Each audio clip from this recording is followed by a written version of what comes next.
This video released by the Korean News answers a lot of questions that we wanted answers for. In this video, I'm going through the known information we have, and using my tools, I'm going to be able to estimate critical details like touchdown speed and video locations. Now, I won't bury the lead. The first thing we notice from this video is that the plane is not configured to land. There's no landing gear and there's no flaps. Now, the first thing we have to address is a couple days before this, the aircraft did have an emergency diversion, Squawk 7700, and diverted to a different airport.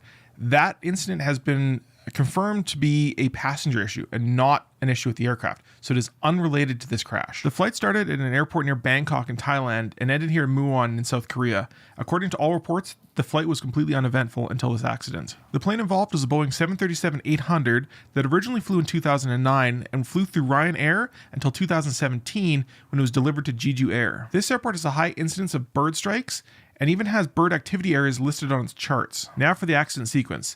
At approximately 8:54 a.m., the plane attempted its first landing on runway 1. That's the runway going almost straight north. The pilots aborted the landing, performing a go-around maneuver. 3 minutes later, at 8:57 a.m., the crew was warned of bird activity in the area.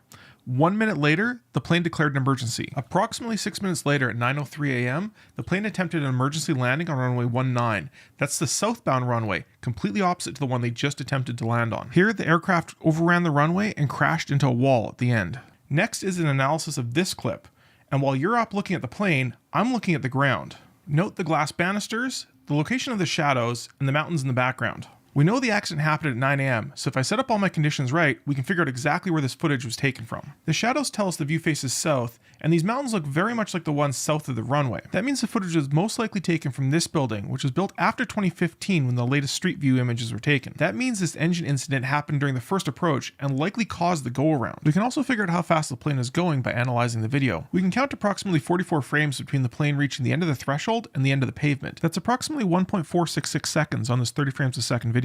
Note that we use the shadow because it's not subject to perspective changes. We can measure the distance of the displaced threshold and see it's 121.43 meters. That means the plane is traveling at 82.81 meters per second or 160.9 knots. But why was there no landing gear and flaps? During a go-around, one of the first steps a pilot performs is to retract the landing gear and start retracting the flaps. This reduces drag and helps the plane climb faster. During an engine failure, one of the steps is to start shutting down the failed engine. It's possible that during this emergency in this critical phase of flight, the pilots accidentally shut down the wrong engine, the one that was still working. And this wouldn't be the first time that had happened.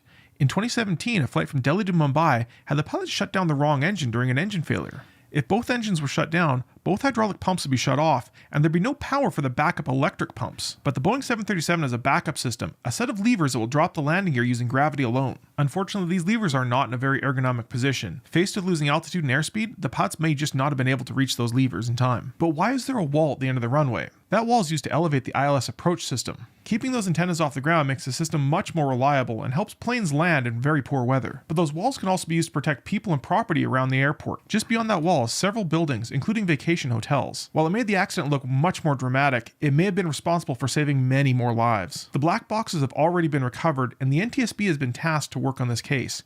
We're going to have more details in the coming months.